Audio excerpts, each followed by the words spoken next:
Welcome back to Conversations with Funeka. I am your host, Funeka Soga. This is actually our first episode for 2025, and I am so excited for what the year has to bring. Today, we're actually going to kick off the show by chatting to Michelle Brown. She is a community leader and a business owner. She has successfully run her public relations company for 37 years. Join me as we share her remarkable story from entrepreneurship, community advocacy, and wisdom she has gained along the way. Welcome to the show, Michelle. I am so excited to have you here. Thank you for even asking me, Funeka. I'm so overjoyed. So I think just as we start off, Michelle, can you please just tell us a bit about your upbringing, your childhood, and those experiences that shaped who you are today? Oh, okay. I was born and bred here in PE, GQ, Nelson Mandela Bay. We have so many names for it now. And I went to school here. And I went to Rhodes University. I completed first year journalism, but I didn't enjoy Grahamstown. I didn't enjoy being in Res. So I came back and actually did what is my love and my passion, and that is PR. And so there was a PR diploma course, 1 year, full-time, at the then PE Technikon, which is now Nelson Mandela University. And I did and completed that and did well. And then I started working. So I come from a family where I have two younger brothers, one now living in Cape Town, one now living in Johannesburg, and both of them very successful. Yeah. Aside now from the career, are there any hobbies or passion interests of yours that actually bring you joy? Reading. I've just been reading for about an hour. Before I came to you, I belonged to a book club and I've been reading, trying to get one of my books done. I love reading, and I learned French on Duolingo app every day on my phone. So I do a lesson every day, and that's wonderful. I want to learn more French. And travel is a big thing for me, but when I can afford it. When you can, yes. Yeah, I have family living in Los Angeles, and I go there every sort of second year, and my daughter lives in Hong Kong. Yes. So, yeah, I try and she comes here now. It's easier. She's much younger, 100 years younger, so she must travel here. So it's easier for her to move, basically, than you, Michelle, going all the way there. Yeah, much easier. What actually inspired you to pursue that career in PR specifically? I have to be honest, and this is all about being honest. Why else would we not be? Because I've always said, remember, Funeka, I've always said to you and many others, we have to be authentic. At school, I was always in charge of my house day, the swimming gala, the athletics. I never did swimming or athletics, but I was in charge of the house and like in charge in my class, and I loved organizing. And so I thought, this is what I must do. And I was pretty good with people. You definitely are. The ones I like. The ones I don't like know it. They do know it. And so that was the inspiration, I think, to start. Yeah. So it's always been a love. There wasn't anything else that sparked your interest. You just knew, I'm venturing into PR. PR and events management, yeah. Can you share one successful or exciting project that you have worked on in anyone out of your whole career? Not that I was in charge of, but I worked on. Which was when I worked for Oprah. Yeah, so that was a few years ago, and actually I worked for the event organizer just in California who was organizing the Oprah event. It was a 3-day event. And the event organizer, Colin Cowie, is an ex-East London boy, and he has lived in the US for over 30 years, and he is one of Oprah's event organizers. And I had always said, because I know him, and his sister lives in PE, his one sister, when you have an event that is near Los Angeles, where my family live, I will get myself to you. Yes. You don't have to pay me. I want to work on your team because you are the king of events. You can Google him after this, Colin Cowie, Cowie, king of events. And one day he called me and he said, I can't tell you what it's about, but you've known me long enough. Yes.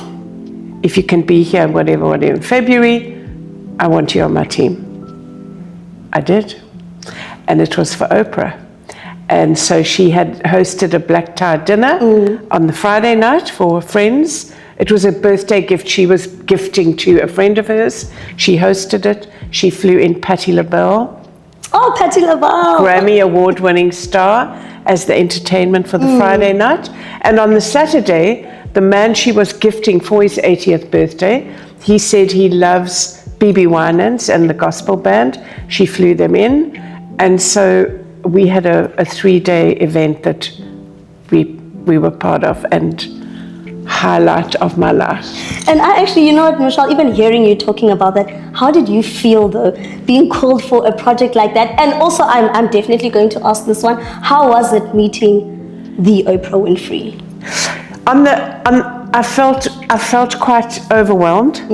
When I got there, I felt quite intimidated by this whole team. From his team Colin's team was from New York and LA, and then I walked in, you know, but he made me feel so welcome. He told them to all be welcoming of me. They love our accent, so obviously they loved listening to me talk. And he put me on various teams. And one of the teams he put me on for the black tie dinner on the Friday night was the meet and greet team, because he said, Michelle, they love the South African accent. Good. So the guests will love it when you even say, good evening, what is your surname? This is your table number. And there were some very important guests there. But the rule for Friday night was, and Saturday, you do not take pictures of Oprah. Oh, you do not approach her to say hello. So I did meet her the next morning with Gail. She was coming down the passage with Gail, her friend. I was at the lift. I was on lift duty, which they call elevator duty, and I had to press the button to get everybody up to the third floor for the brunch. And they walked in, and I had to greet them. Yes. Because they were the only ones in the passage, and me.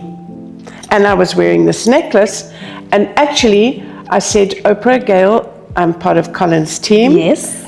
And it's such an honor to meet you. And Oprah, I love what you're doing with the school in South Africa. You've put your money where your mouth is, and I'm very honored to be working for you.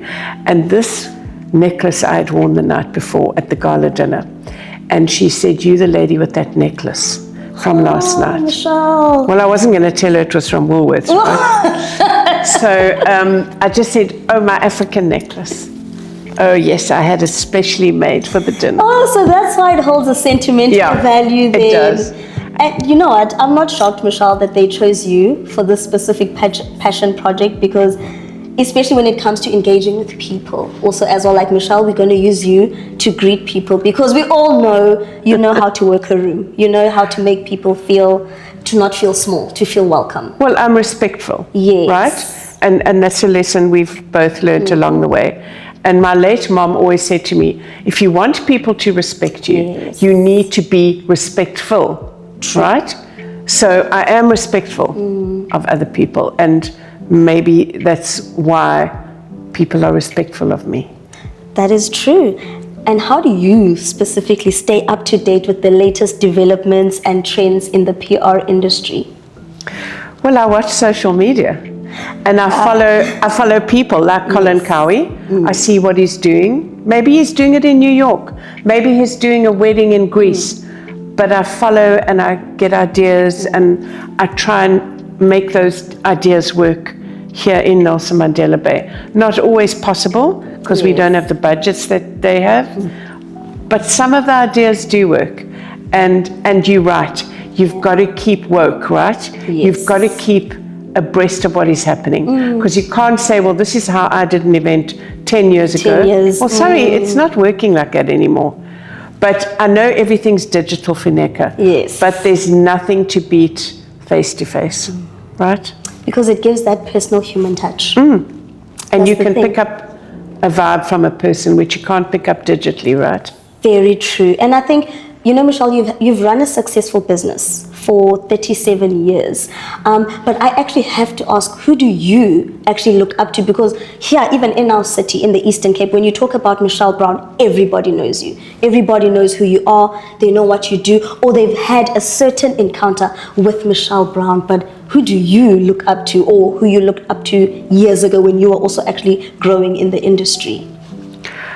My mentor in the PR industry is Edith Venter. Edith Venter is the doyen of events based in Johannesburg, but she's like me, she has a small PR company. However, she's been also in the game for a long time. She and I speak the same language with respect for others, professional behavior, etc. And she's a friend. She's become a friend, but in the beginning, she was the person I looked up to, and I still do.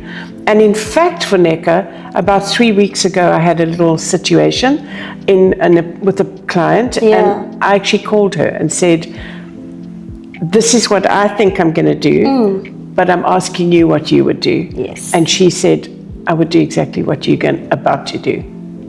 So she's still my doyen of PR. Yeah. And that's such a beauty. Now that touches on just that relational building aspect now, Michelle. The fact that this was someone you knew years ago, but you could still, years down the line, get a hiccup and actually have that comfort of picking up the phone like, hey, listen, could you please just advise me on something like this? And I feel like it's so important for even the viewers, that are watching to just understand that building relationships and real ones really, really help. For those that don't know, I actually met Michelle about like 9-10 years ago. She was actually my mentor. And even up until today, we still have relationships. So I think it's so beautiful. Just the relation building aspect that you touched on now about Edith, that you could still contact her even years down the line. Well, isn't PR all about relationships? Yes. We've discussed this. And you were mentored by? It was actually Edith. Edith, right. Edith, she was also one of my mentors. In lockdown, in that mentor program I started in lockdown when everyone was at home, phoned a few of my friends, said, we're all at home, would you offer your services to mentor a young woman once a month for 3-4 months? Edith, I paired with you. Yes. Right? And I know you loved her and she adored you. Absolutely. And would you feel comfortable, Funeka, messaging her now for some advice if you needed it? I personally would. Yeah. I would, and I think it's more so, Michelle, I would only be comfortable doing that. It's also the life lessons actually that you imparted on me when I was younger, because there's so much, and I feel like that's why even mentorship in itself, you have, to be quite honest, you have actually made me love it. You have made me myself want to impart that knowledge to the younger generation, because even today, I would be comfortable to contact Edith, and whether I have a query or anything, even 5 years down the line, 2 years, 3 years, just because of those important life lessons that you instilled in me about the value of mentorship. And the value of relationships. Yes. Right? And acknowledging and saying thank you to people for their help, correct? So that's the relationship building that I think you're talking about. And it never stops. It never ends. It's a continuous thing or process, right? And the other mentor, and that's in the PR field, but the other mentor to me, who is still my client 37 years later, my first client was Adrian Gardner, who's chairman of the Mantis Group. He gave me my first job. He gave me my first chance. Wow. Said, you can be part of my team to organize a big event in Plettenberg Bay. Let's see how you go. He's still my client. 37 years later, he's a mentor to me, and he's a very, very dear friend. I think it's about relationships. It really is, Michelle. And have you ever in your business experienced any challenges, and how did you overcome those? Because we know that there's many people that start businesses, and unfortunately some have to shut them down, or they try to think like, how can I get through this? Has there been any challenges in the 37 years of running your own company? Oh, there have been many. And I think I have to say that my husband I work from home. My husband hears my conversations, or sometimes he will hear what I'm saying on a Teams or a Zoom call or meeting, and he's my rock. And I bounce a lot of stuff off him, even though he's not remotely in this game of PR, but he's very solid. And so, yeah, there have been challenges. I talk to him about it. I would talk to someone like Edith. I would talk to someone like Adrian. And it's just, I run my own business. I have to overcome those challenges. But I think for a lot of us, the biggest challenge for me was COVID and lockdown. Yes. Right? It took a lot. If you're in events, Boardwalk shut down. Yes. We're sitting in this beautiful venue. It was closed. No one was having events. And I thought, what am I going to do? I still have to bring in the money. I have to pay bills. Yeah. And my daughter in Hong Kong said to me, she called me once, and she was stuck there, obviously. And she said, Mom, why don't you teach English online? Everybody's at home. Yeah. But be careful of teaching to a country where their time change is so vast with ours. So then I was going for a walk on the beachfront the one day. Remember when we were allowed to walk between 7 get outside, 7 and 9 just for a a.m.? little bit. Oh my God, 7 and 9. And then everybody rushed to the beachfront right here. And two of my friends were walking and we were chatting about it. And my one friend said, I'm going to Google where we can start teaching English. And she called the three of us all got onto a call. And she said there's an English school in Moscow, in Russia, who love South African teachers. And they are looking for online teachers. And we all signed up. And I had an interview with the boss. He's a British man, but he's lived in Moscow for many, many years. And I said, look, first of all, I'm not a qualified teacher. Yes. So I want to have adult conversational English lessons with adults. I do not want to teach children. Kids, yes. I can't, I'm not qualified. And I don't have the patience, I said to him. Yes, at least you were honest. Yeah, and he said, I'm sorry, are you always like this? So I said, I am. Yes. So I will understand if you don't want to hire me. But anyway, he did. And I'm still teaching 2 women once a week for 45 minutes. We have these conversations. The one is in compliance for a huge international company. The other one is a CFO of a huge company in Moscow. They're friends of mine now. We meet once a week online. In fact, the one we want to meet in Europe next year, because we've never met in person. In person. And it all we- started online, basically. 5 years ago, right? Once a week. That's a friendship. Anyway, yeah. So that was a challenge. And yet I realized I had to do something. Yes. Right?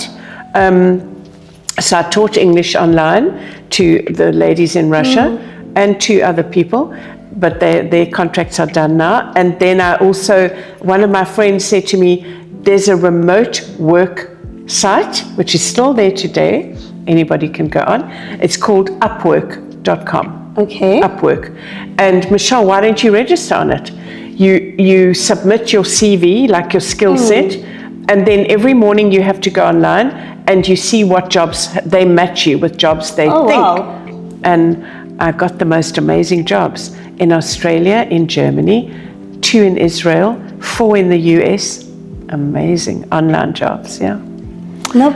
Got to make a plan, right? Yes, and especially when you touch on something that affected even everybody globally, Michelle. Exactly, which was Funeka. COVID. Your business relies on you actually working with people, being physically present. Yeah, but no one was physically present. Yes, We couldn't be. We couldn't. Everything had to be online, and on top of that, you even made friends. I did. You make friends with a lot of people though, Michelle. I did. That you end up working with, but it's also quite nice just to hear that you actually still have relationships, with 2 of the people even now, and even Yes. planning to meet them even in person. Yes. Outside of work. And the lady in Australia, I have to tell you the story because she is an Indian Bollywood film star. Because I Oh, wow. Googled her after my interview. Yes, trust you to I do Facebook that. stalked her after my interview, and she had 4 million followers, and I was like, oh my God, no wonder this woman looks so gorgeous on the interview. Remember those days? We just used to do makeup, earrings, a scarf, and pajamas. in those lockdown days. And she looked gorgeous. And then I realized after I saw her on Facebook that she is a true Bollywood film star. She was stuck in Australia. She couldn't get back to India. And she was writing a bridging course for matriculants or whatever, school leavers in India, because she said, Michelle, they want to go from leaving school to be a Bollywood film star. And it doesn't work like that. And so I'm looking for lecturers in various subjects and topics. I'm writing this bridging course. So she gave me 2 topics, and I had to record 2 40-minute lectures directly at the camera. So you're telling me, Michelle, you didn't actually know that she was a Bollywood star? Even after the first meetup, before basically you stalked her? Yeah.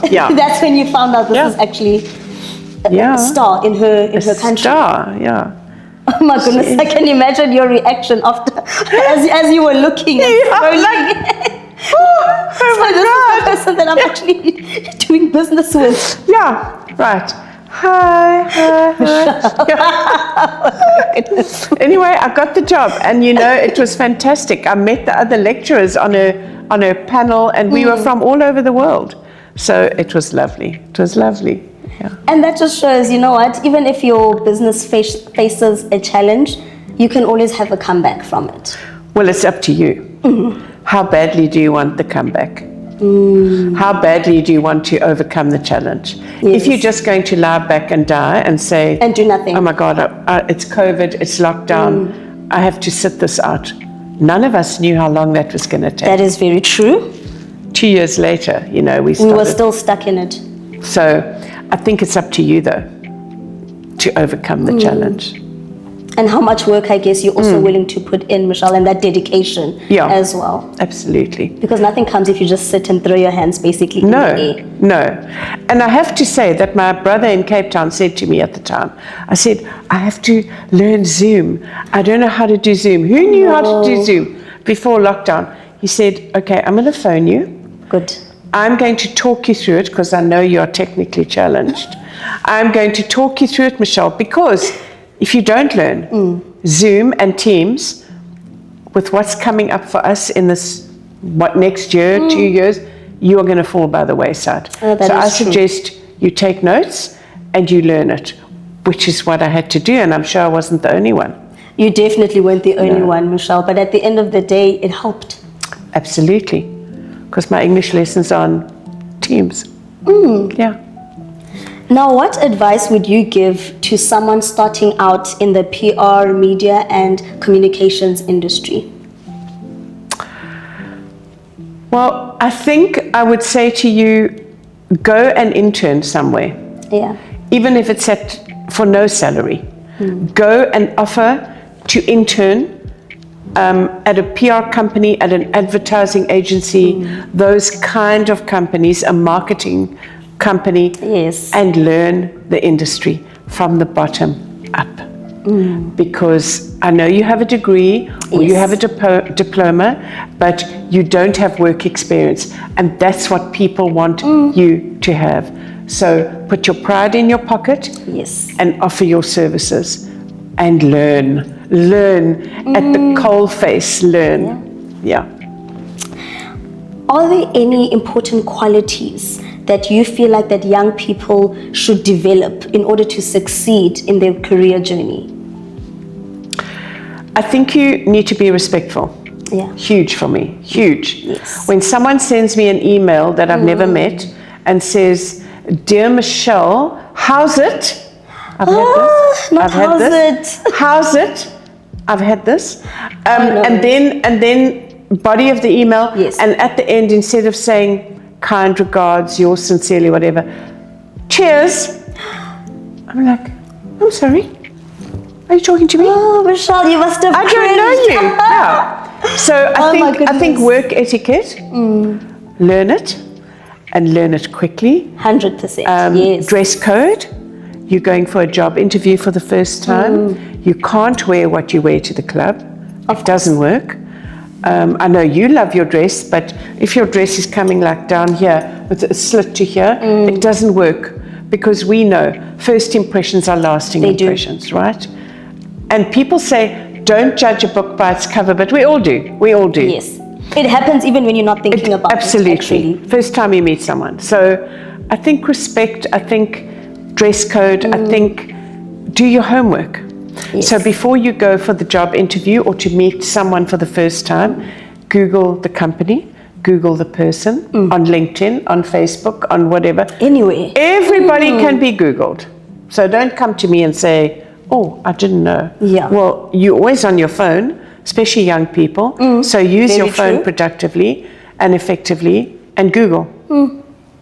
Very important to do your homework. I always say, Funeka, Yeah. armed with a little bit of knowledge is armed with confidence. I always say that. 100%. I don't want to go in cold. You know, when I flew over to California, Yeah. I Googled the resort where the venue was happening for Oprah.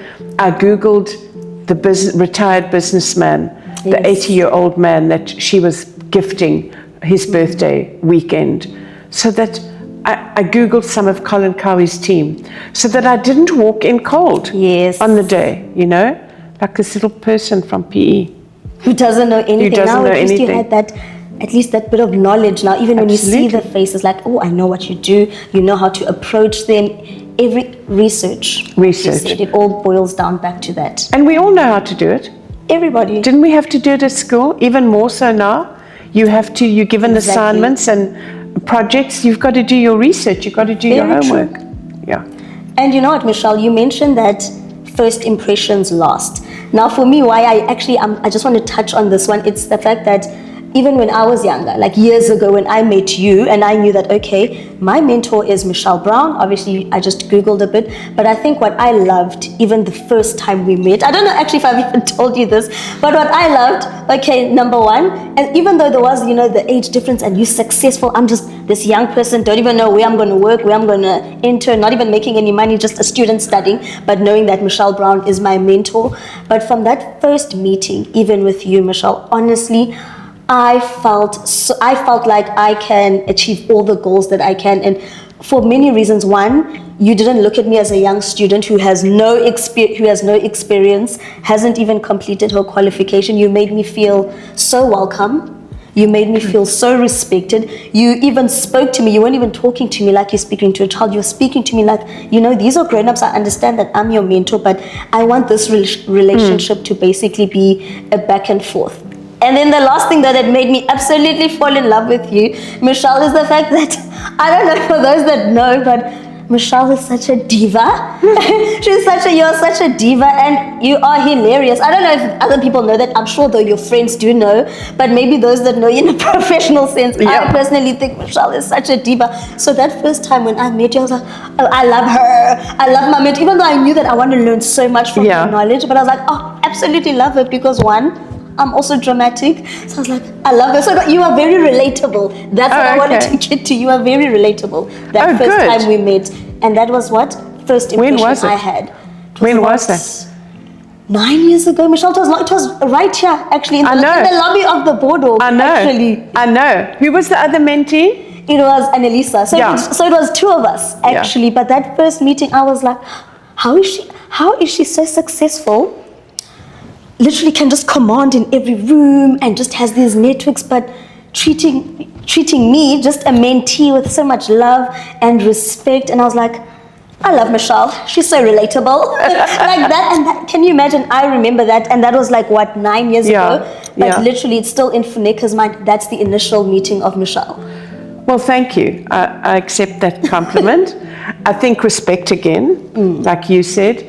And also, Funeka, I was also a student. Yeah. You know what I mean? So when I completed my PR diploma at let's say, NMU now, and I tried to get appointments with corporates, there were many PAs who are the gatekeepers, and I understand that. Yes. I couldn't get past them.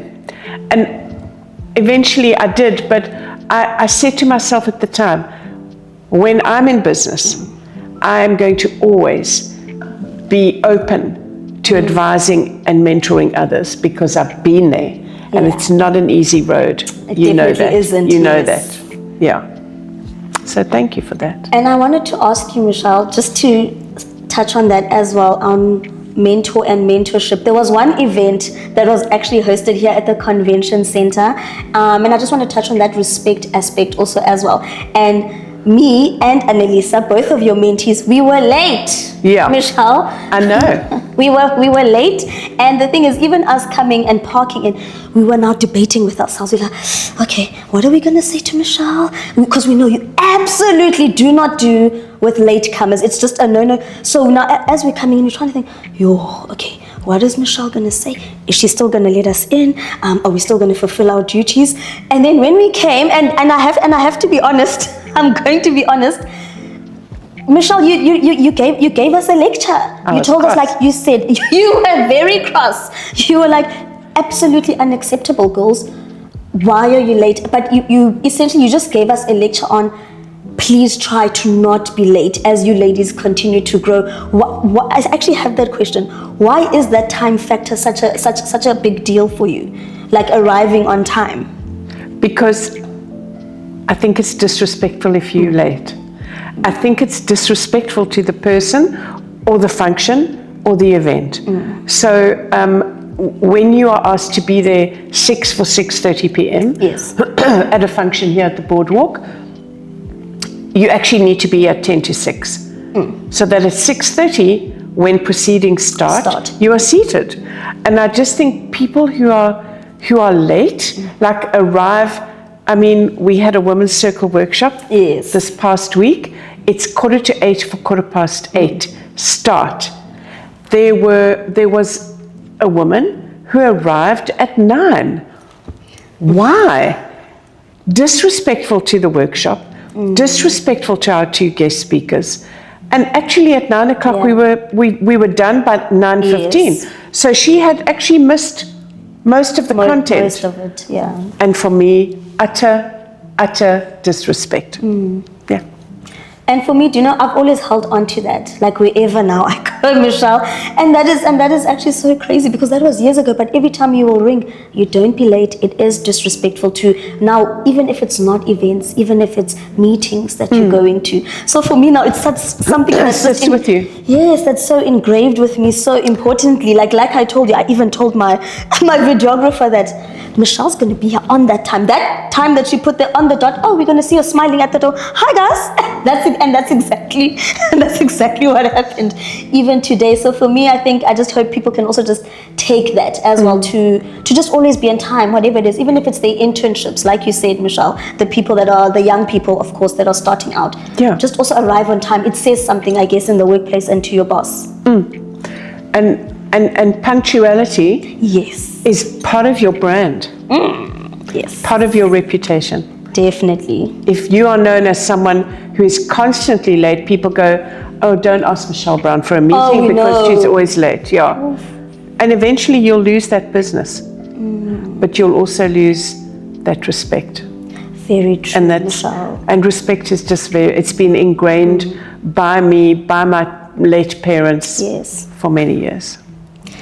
Now, when we talk about, Michelle, women upliftment and community building, I honestly think of you. You are someone that is a community leader, and you are constantly creating spaces in Nelson Mandela Bay that uplift and empower women. What honestly made you so passionate about uplifting women in our city? I think, Funeka, I found that if we didn't do it for ourselves, no one was going to do it. I think I mentioned that on Tuesday at the workshop, Wednesday. I just find that women need to empower and upskill and develop other women. And so we've got the Women's Circle. We had Business Women's Association, which was pretty effective a number of years ago. Then we've got Women's Circle. There's the Women's Desk, Empowerment Desk at the Nelson Mandela Bay Business Chamber, and then there are mentor programs, even unofficial mentor programs. If someone says to me, Michelle, can you just meet with me for 1 hour? That's all, and I will say yes. Because I'm a one person operation or company, I don't have the financial muscle to take anyone on, interns, staff, it's just me. And so what I can offer is my years of experience and access to my network. And so I feel very strongly about women's empowerment, so much so that it's something that I've tried to teach my daughter to say, and I think I said this as well. Mary Chisholm, who was the first African-American congresswoman in the US, she actually said something that I keep with me in my purse. She said, if they don't give you a seat at the table, bring your own folding chair. It's something I take heed of. I will bring my own seat. If you don't want to give me one, I'll bring my own one. If I am qualified and meant to be at that table, Yes. I will not sit one seat, one row behind. I want to be at that table. So if you want to claim your seat, you need to earn your seat. If I know that I've earned my right to be around that table or that boardroom table, I will have my seat there, trust me. And it's 2025. I think women, in some instances, we are still looked upon as kind of, what do you know? Yeah, very true. Are you even here? So some women, we are still invisible. I don't like to be invisible at all. We all know you that. don't like to be invisible. Yes, Yeah, definitely. and that's also something I have taught my daughter, who is now 34, she's almost 34 next week. And she works in a very, very, hectic industry, in the restaurant industry. And I try to impart that lesson to the young women that I mentor. Never be silent on issues that are important. Always have a voice. You don't have to shout and scream, by the way, when I say have a voice. There's a way to speak about things. And when you speak about them rationally, and when you have facts backing you, hopefully you will be heard. If it's important enough of an issue, you have to take a stand sometimes, which isn't popular with people, but I always say, as long as I'm comfortable with the stand I've taken and my values and integrity are not compromised, you don't have to like me. I've taken the stand, I'm happy with me. Oh, as you're speaking, Michelle, I just thought, especially when you said, bring your own chair. And again, maybe you also don't recall or anything like that. You've taught that life lesson actually to me as well during our mentorship. You have said, and I'm bringing this to something, you have always said, whatever space that you find yourself in, whether it's a workspace or whether you are brought into those executive meetings or any type of meetings that are happening in the workspace, you would always say things like, speak, use also your voice. And you said also the same thing. You don't have to be the loudest in the room, but share that opinion, share that idea. Don't keep quiet, even if you see that it is men, mostly men in the room, or mostly others that are actually just vocal, to be quite honest. Because even as an example, Michelle, once again, how your life lessons, and actually when you take in those lessons from whoever is teaching you, apply them. It is so important to apply them in your life, because, for example, even in my workplace a couple of years ago, there was something, obviously I cannot say what it is, there was something I wanted to introduce to the company. It was never there, and of course, I fought for it, but again, the right way. There's a way to do things. Drafted a document proposal, and that clearly states everything, why this will be good for the company, the benefits of it, the costings of it. We need this. And as a result, after a couple of months, because I know it took a while to get them, we need this. Please, can we Institute it? Yes, can we implement this? And it got implemented, Michelle. And now it's even still being used now in 2025. Other than that, it was never there in the company. But now that just brings me, because as you were speaking, I was really just getting touched when you just said, bring your own chair. Don't be afraid to use this voice that you have in whatever setting, and no matter what age group you're in, just use it, share those ideas, basically. So for me, and I've always admired that about you, because I've been in workspaces and business spaces where you are, and you have always had a voice, Funeka, but you've never shouted it out, right? And I admire your confidence. You've always come to the party, and while you're using your voice, I've seen you in action, you've got the facts though. So you've done your homework.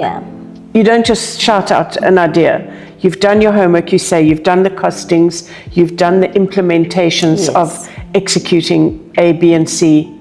Yeah, so that earns respect, and you have earned that. Thank Well you, done. Michelle. Thank you so much. In this society that we're living in right now, we also have to kind of be cautious of the fact that we are living in a society where there's the pull her down syndrome, where it does exist, whether it's in person or whether it's online. Now, how do you think us as women can change that narrative and rather support and uplift each other? Well, I think as women, we have to take our seat at the table.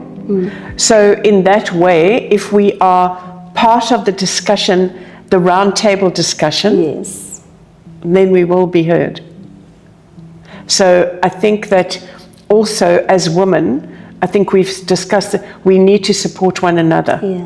So you need to back me if I'm saying, Funeka, I need your voice at that business meeting. You need to back me. Obviously, you need to believe in what I'm saying at the meeting. And if you do, you need to back me. So I'm just saying my values that I've been brought up with, my principles, my integrity, when that is called into question, I'm not a nice person. You don't want to see that part of me. And then I come out guns blazing. Don't question my integrity ever. I've been around for 37 years in my own Yes. business. I clearly have integrity. I have values and I have principles. If you are going to question them, A, and B, if you are going to violate them, Yeah. I'm out. I walk away.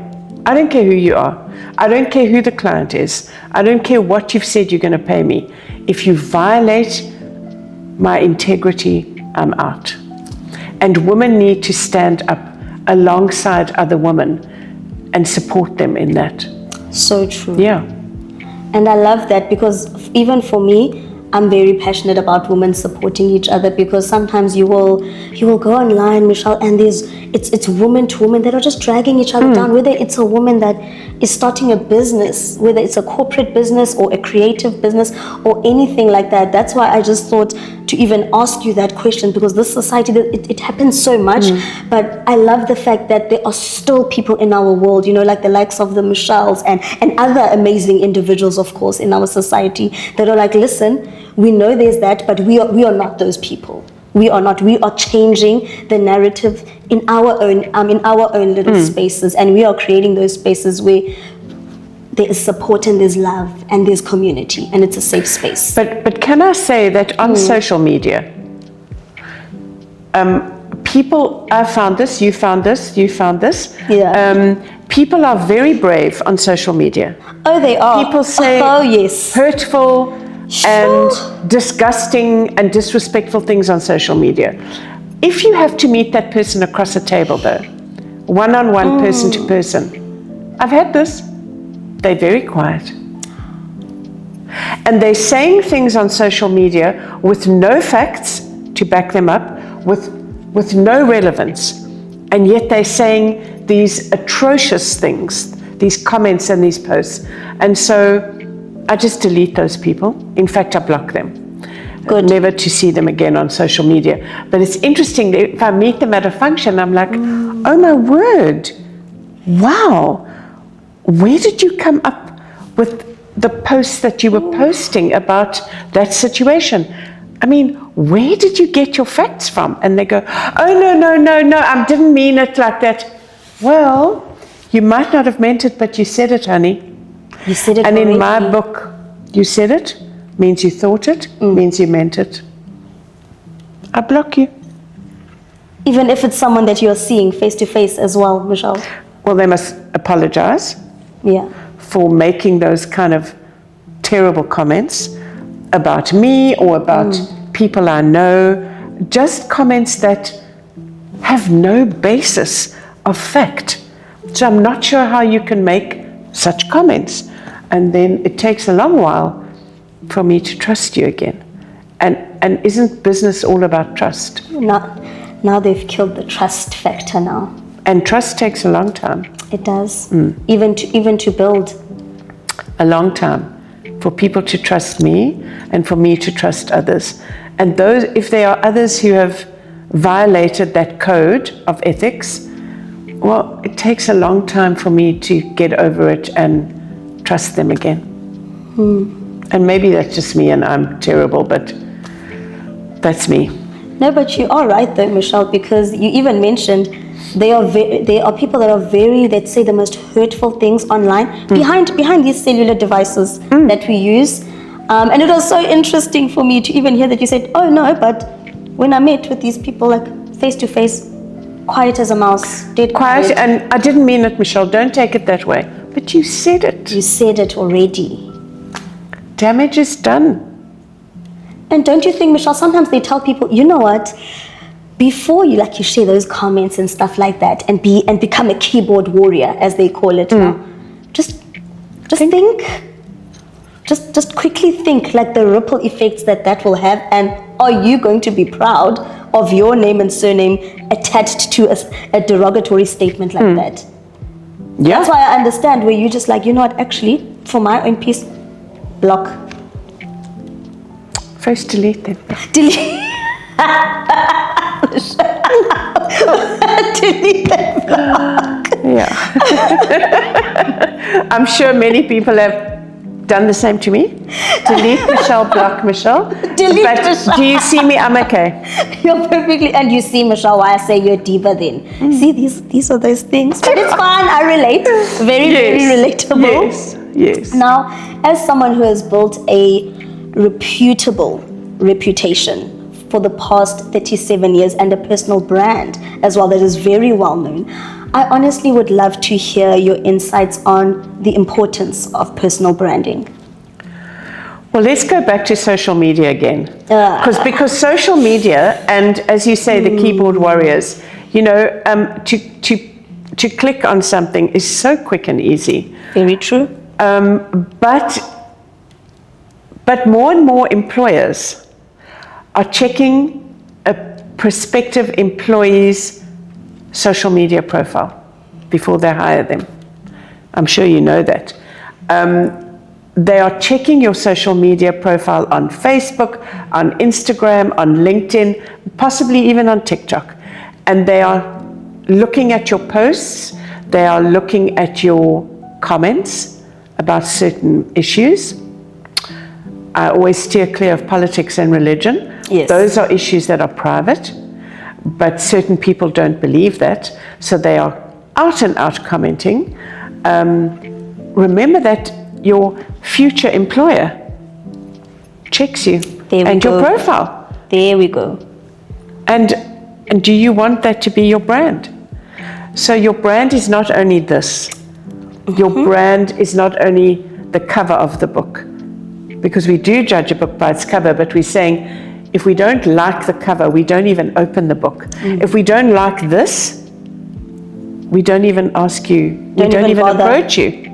So, and then we quickly Facebook stalk you, or Instagram or TikTok, and we go, oh my word, have you seen what this person is posting about whatever situation? And so be very careful of your brand. And you know, your reputation is the one thing that you can either keep or that people can break within a heartbeat, within one viral post. Your reputation can be destroyed. And to build up that reputation again, is a long time process. Yeah, because it's the trust again, you know. And you know, Michelle, especially speaking with the social media and the personal branding, and it breaks my heart when so many of our youth, I don't think they've grasped this concept of personal branding and online, because remember, they are just, it's my platform, I will do as I please, I will post what I want, you guys are old, why are you, like, it's mine, it's that freedom. Yeah. Freedom of saying what I want to watch, what I want to post, what I want to say, everything like that. And I'm so glad that you're reiterating just the importance of that, because honestly, I've even read so many times, time and time again, I've read articles from HR professionals, from business owners, from CEOs, that are continuously teaching. The young people that are in school that are about to venture and leave and enter the working world, they're saying, guys, please can you just watch the things that you post? Watch the things that you post. There have actually, Michelle, even been a number of people, experts have said this, that have not landed jobs because there is half-naked pictures online. They are cussing people out. Their pages are just filled with a lot of that. It's wild partying, many things, and these professionals have literally told you, like, guys, do you know what? We saw these candidates here and we wanted to rope them in as internships, because we see they're creatives or anything like that, whatever field actually it is. They weren't taken because of how they conduct themselves on social media. I get so mad. And worried, because I'm thinking, you're applying to these companies. They're telling you, this is why we're rejecting you. Please control and be cautious of what you're posting. No one is saying don't be happy on social media. No. But don't they learn a lesson when they are sent that email that says, you were actually, and I know a big company here, you were actually number one of a short list of 3, and then we checked your social media profile. And unfortunately, you are no longer even number 3 of 3, but this was very good of the company. We'd like you to come in, we'd like to explain to you what you're doing wrong. Yeah. But then it's up to you to learn the lesson. Either you learn it, or you say, they're old, they don't know what they're doing, they don't like know what you they're said. talking about. Because even for me personally, the previous 2 places that I've even worked with, the HR, because of course you get comfortable also just with HR, they are quite friendly people. They've even said, like, hey, by the way, do you know, we took you in, but then the last step that we also needed to do, part of the steps that they were doing, they were like, oh no, we knew who you were, Funeka. We went on your social media. And I was just like, because I wanted them to talk more, to tell me more about this thing, because I've always like, so this is really true. It is important what you put on social media. They were like, no, we did. We checked. Then they said, oh no, I went and looked at you. We looked at you on Instagram, on Facebook as well, and Twitter. Then we were like, okay, you know what? We like this girl. We like this girl. We like how she's presented herself. Now we've put a face to it. We can sort of see how she is, her demeanor, her personality. In any case, now anyway, the contract is coming. But HR said, we definitely went and checked your social media though first. Imagine. They do.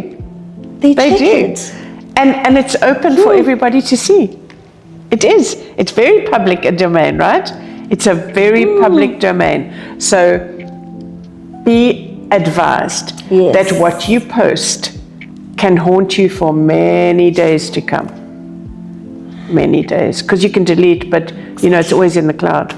Yes, don't they call it, I think there's a word for it even, Michelle, what? Digital trail, something like that. They say it's there. You've taken it out, it's there. I know. So maybe even those people I've blocked are still there. Well, of course, they're going to be there until if you ever decide to unblock them, which I doubt. I highly, highly doubt. And I don't unblock. But I don't think those people really care. They probably don't care. But you also don't care at the same time as well, Michelle. No. Please don't talk to me. Please, go away. Yeah? Oh my goodness. Do you think though that everything that we see on social media is real? No. Now when it comes to just that peer pressure that our young people are falling victim to, so many of them actually in I don't think it's real. You know it's not real. It's not. But it's sad because people who aren't out there and confident and feel good about themselves and positive, there are other people out there, especially young people, who are watching social media and saying, oh, Funeka has the most amazing life. I don't have that life. There's something wrong with me. And mental health becomes a huge issue, particularly among youngsters. And I think social media has a lot to do with that. Look at that fabulous life. But the thing is, Funeka, you are never going to post about the terrible event you went to. You're never going to post about the job rejection that you got. You're posting about the fabulous dinners you went to, the wonderful church groups. You went traveling to Mozambique, the fantastic time you had. But you're not going to post about traveling to some little unknown town in the Karoo.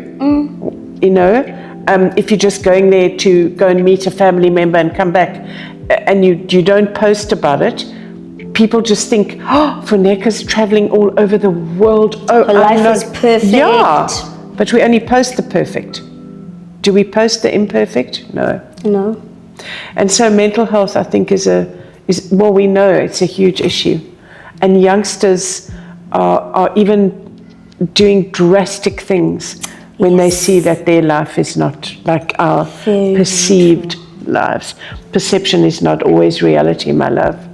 And you know what, Michelle, that's why I think I always get at least happy, one, about those people that are also honest about the costings of all these lavishes that they've gotten, and just also the other people that continue try and drive those messages of letting young people know that everything you see on social media, we're not saying it's not real. Some people have really, it's real, it's their reality, but a number of other things that people will see on certain women or men's profiles, it's not real. Some of them, Michelle, honestly, and this is the reality that just more people really need to understand this. Michelle, they're drowning in debt. They've got like maybe millions in debts. They're not credit mentioning cards, that. But those aren't being mentioned. Remember, some they won't even say if there is an older man that is sponsoring that lifestyle. Yes. So there's all these other things people don't see. They're drowning in debt, all these different things. But young people just see, no, I want that life. And they will even be willing to do, like you said, whatever type I put things that are sad, basically, just to get those thousands and thousands. But that time, what these people are showing you, how they acquired those things now behind the scene. They're not going to go and narrate and tell you guys, oh, by the way, I've got 2 million in debt as well. No, this old man actually sponsored the 10 international trips I went to this year, the 40 wigs that I bought, and it is so sad. There's really nothing wrong, Michelle, with just working your way up. We're not saying be content. Yes, be content at least where you are, but also just continue, try and work your way up. Like you said, just work and do those building blocks. Like you will get there, but now there's the social media now aspect that makes the young people think, I want that and I want it now. Yeah, the immediate generation. The popcorn generation. So Edith and I were talking about it the other day, Edith Venter. We said, we're still both here. We're still around. We're still running very successful PR businesses because we're working hard, and nothing comes without hard work. I'm sorry. So 37 years later, in my case, I'm still here, but I've learned to adapt with the trends and with the times. Not all the trends, but the ones that work for me. But I'm still open to learning. Isn't that something else? You are never too old to learn. I love that. The minute you think you know it all, I'm telling you, is the day you're going to fail. And so I'm open to learning. It's why I went over to work for Colin. I said, you are the king of events. I want to learn from you. He's like, Michelle, you've been in your business for like 30 years. Yeah, but Colin, there's plenty I can still learn. Yeah. I want to learn from Edith. I want to learn from Adrian Gardner, who's just had a book written about his legacy to the Eastern Cape. He has a legacy. Learn from the man. He's been there, done that. People must be open to learning. You can't come out of school or out of your tertiary education and think, right, got it, know it all, want to start as the director of sales. I'm sorry. On what planet are you on? Thank you. You got to work your way up to the director of sales. Yes. Just like you said, actually, Michelle, work your way to the top. Yeah, hard work. It's hard work. It's not going to become an overnight sensation. No. Basically. Those building blocks you spoke about are very hard to reach each block. It's very hard. Now, as young people, they navigate, the process of building their personal brand, as we spoke about that. They do sometimes face, though, the challenges of how do they continue to present themselves in an authentic way, but at the same time being professional. Now, how do you think someone can strike that delicate balance of, I want to be authentic, I want to be real, but at the same time, I want to be professional? How can someone strike that balance? I think respect And we keep going back to it. Yes. But it's a big one in my book. So if you respect yourself, first of all, if you then respect your employer or your client, I don't have an employer, I'm my employer. So if I respect my client and what that client or company has asked of me to do in the PR and events management space, then I can still be authentic, Funeka.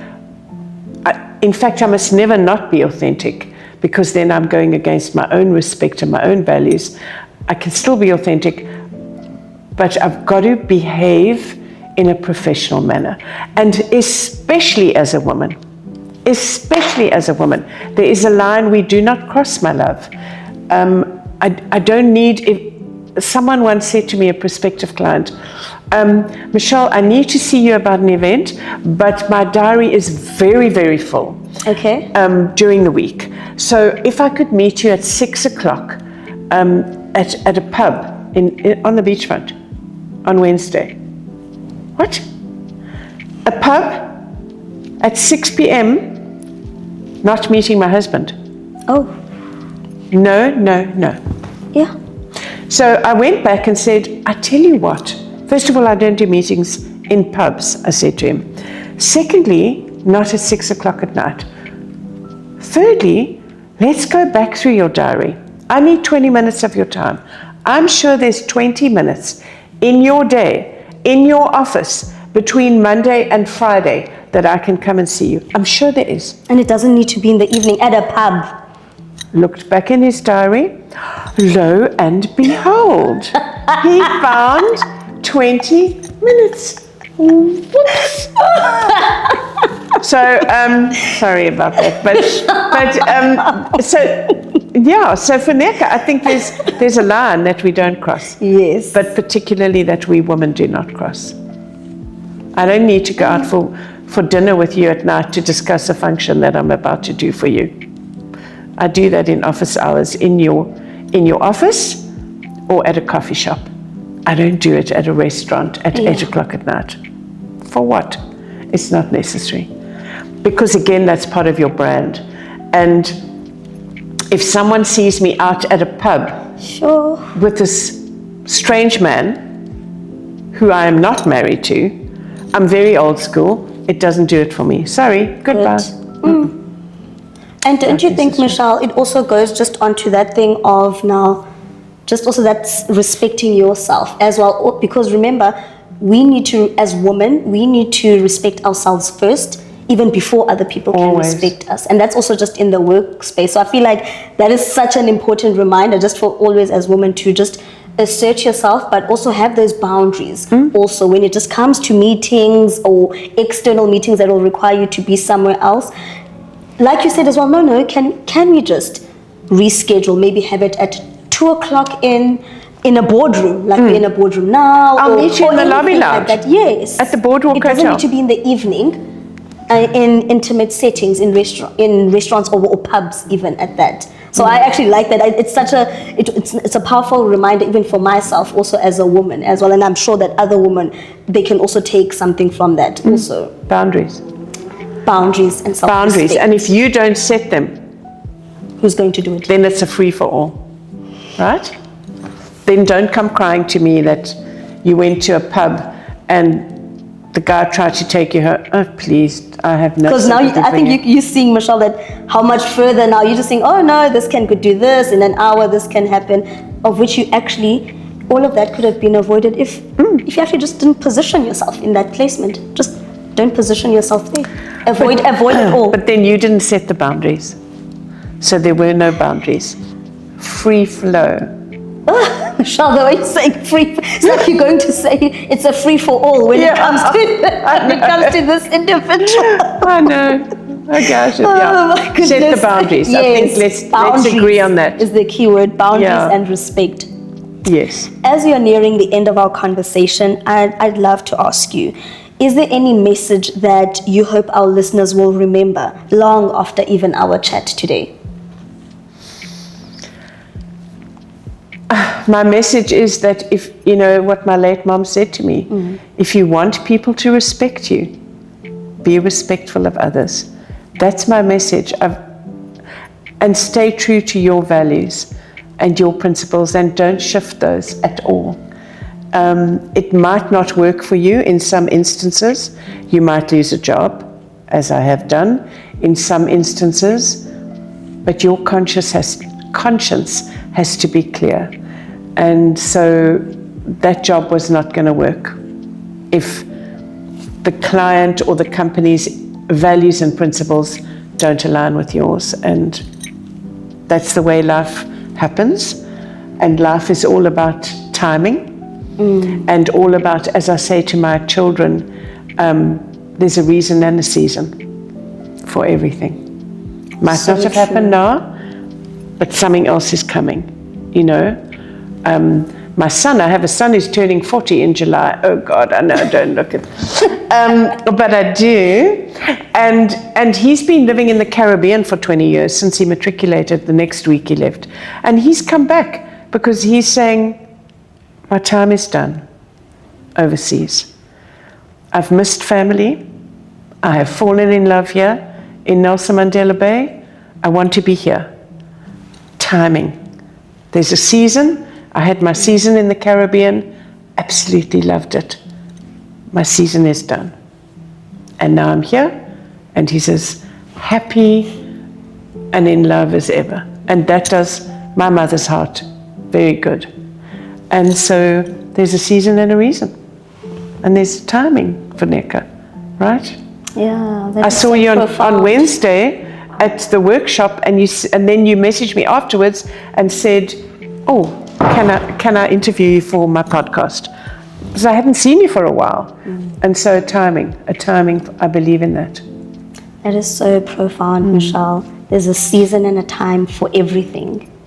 Season and a reason. Yes. And reflecting on your life's work and the impact you've made in society at large, what do you hope will be your lasting legacy, and how would you like to be remembered by even those that come after you? My legacy to younger people like you and to my children is that I've always stood my ground, and I've always stood by my values and beliefs. And part of that legacy, as we've discussed, is that I have never remained silent. Sometimes to the detriment of myself, but I've never remained silent on issues that are important. Yeah. Thank you so much, Michelle, for coming on the show. That brings us to the end of our conversation. I hope even the viewers at home, they have taken something from it, but I just wanted to actually thank you for giving me your time. And I want to thank you for asking me, because I'm much older than you. I'm very much older, and for you even asking me has been a huge honor for Neka. Thank you. Thank you. Thank you, Mother. Thank you.